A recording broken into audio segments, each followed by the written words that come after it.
Hey there, I'm Katie Cat, and this is this week's Astro Tarot.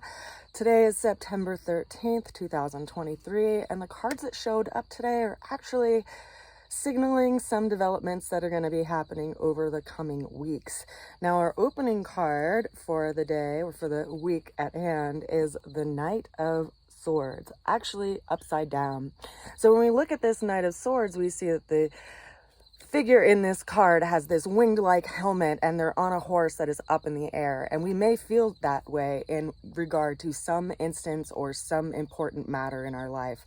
It's up in the air, it's upside down, we don't have kind of solidity in it quite yet. And it's important that we don't make any fast decisions or quick decisions until things get settled and we have a better idea of, where our feet are going to land on the ground. The challenge that showed up this week came in by way of the Magician. Now, this is the first major arcana, and this is associated with the planet of Mercury, which has actually been in retrograde since the 23rd of August. So something that we've had to review, perhaps something that has been on hold information-wise or communication-wise or through some matter related to mercurial instances.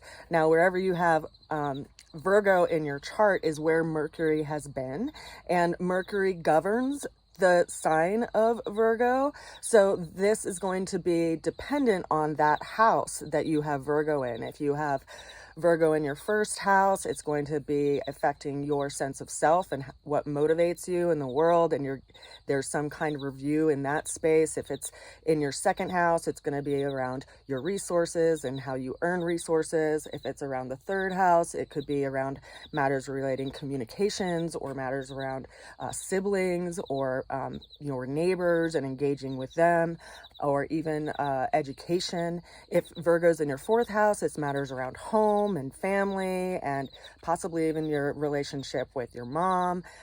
If it's matters around your fifth house, it could be creativity, your children.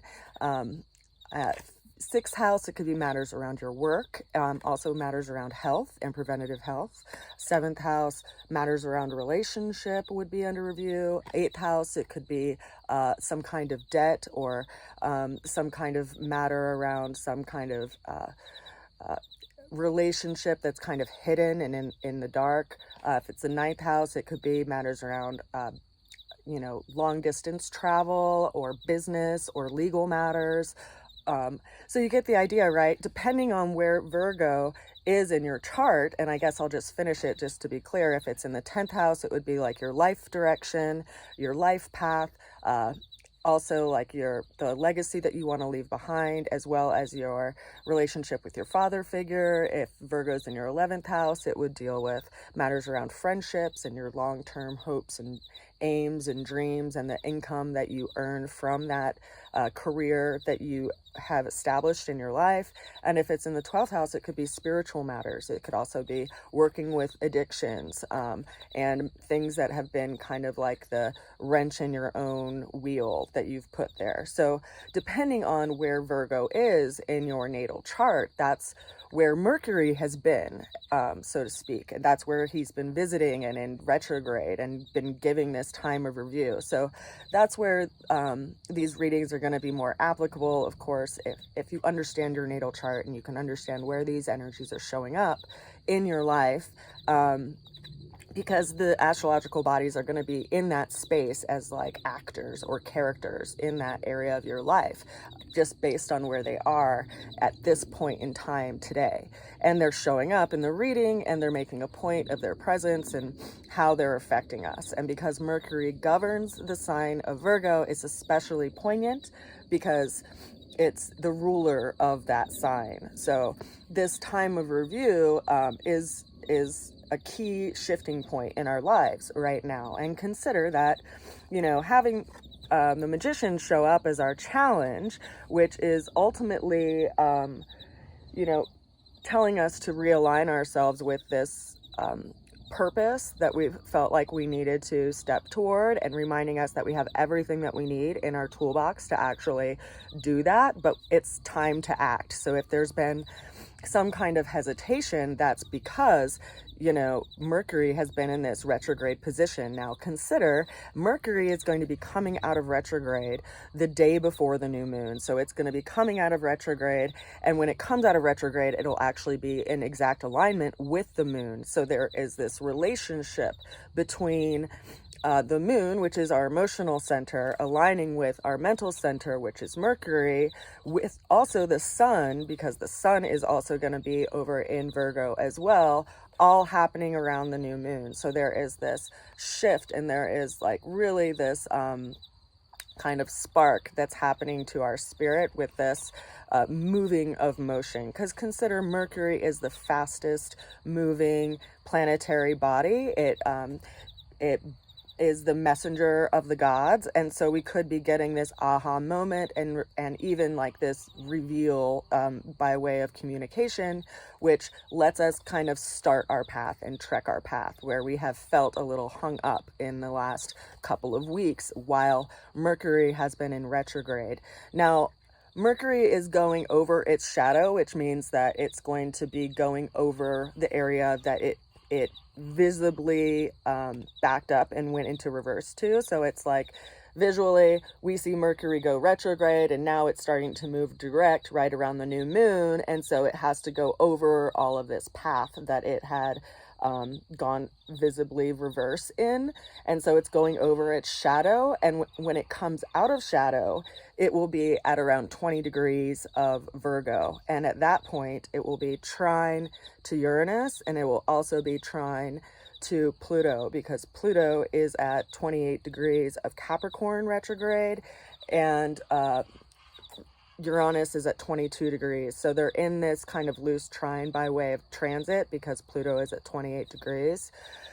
But that's a pretty big trine in the earth signs. And so we have the planet of transformation and death and rebirth, which is Pluto, which is over in Capricorn.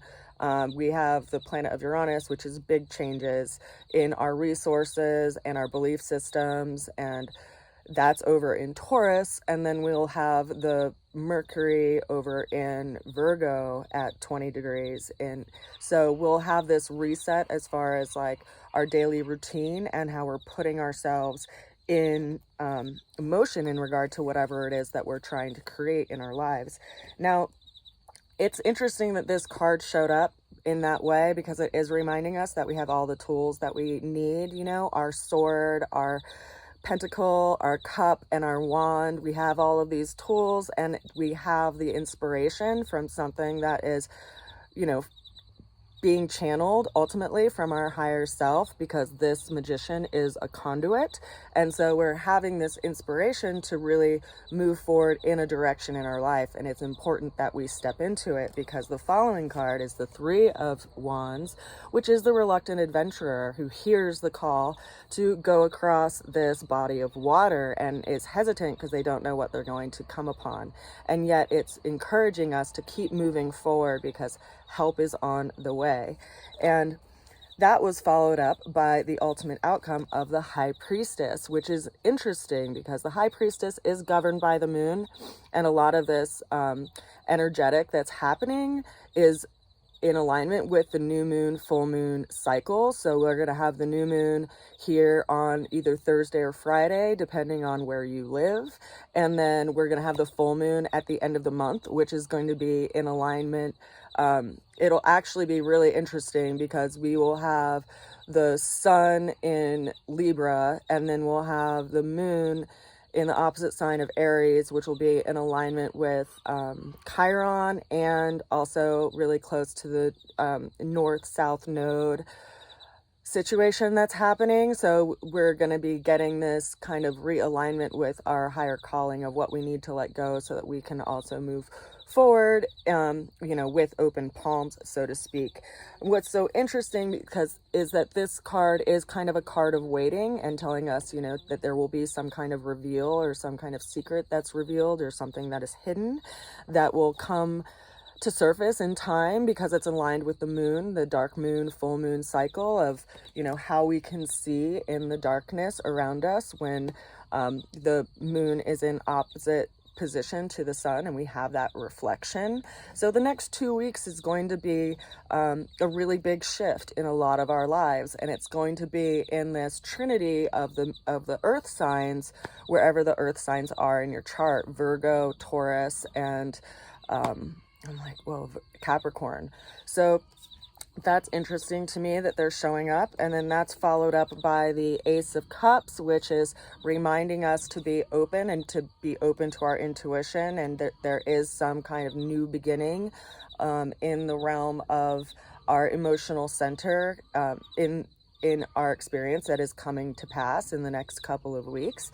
And consider that the water element is also related to the movement of the moon and how we listen to our emotional center. And if you start tracking full moons and new moons and things that happen in your life, it will actually be really interesting as far as your own astrological study and how that affects you, because consider that we are a large percentage of water in our own bodies, and that our emotional being is governed by the sign of water. And that, historically, and even, locally, if you ask people who work in, service industries like the police force or people who work in hospitals, there's usually a lot more intense things that happen around the full moon. So, I just want people to be prepared for things that are going to shift, and also to listen to their intuition and to listen to their heart and follow what is actually truly important to you, because we are ultimately, at the Eight of Pentacles, which is reminding us to put our heart and intellect towards something that we want to build over time. And considering that these pentacles are governed by the earth sign, that draws me back to these 3 earth placements that are going to be really big shifts towards the end of the month. So there's this interesting relationship that's happening right now between Mercury and the new moon. And I invite people to, examine parts of their lives and their daily habits that maybe they could adjust, that would bring them to a better balance, and to use your own, inner observations of your life and what pulls you in a healthy direction and what pulls you away from the direction that you want to move toward, and make some decisions and make some dedicated put some dedicated energy toward that which you want to build, because right now this astrological alignments are actually supporting us in doing that, and to do that in a very dedicated and disciplined way. I send you all a lot of love, and I hope that this was useful. If it was, and you think that other people might think it's useful as well, I invite you to share it. And of course, if you're watching this on my YouTube, I would love it if you would subscribe and share it with your friends. I hope you have a lovely day, and happy new moon. Make sure you plant your intentions for the things that you want to create and build into your seed over the coming weeks. Blessed be. Bye for now.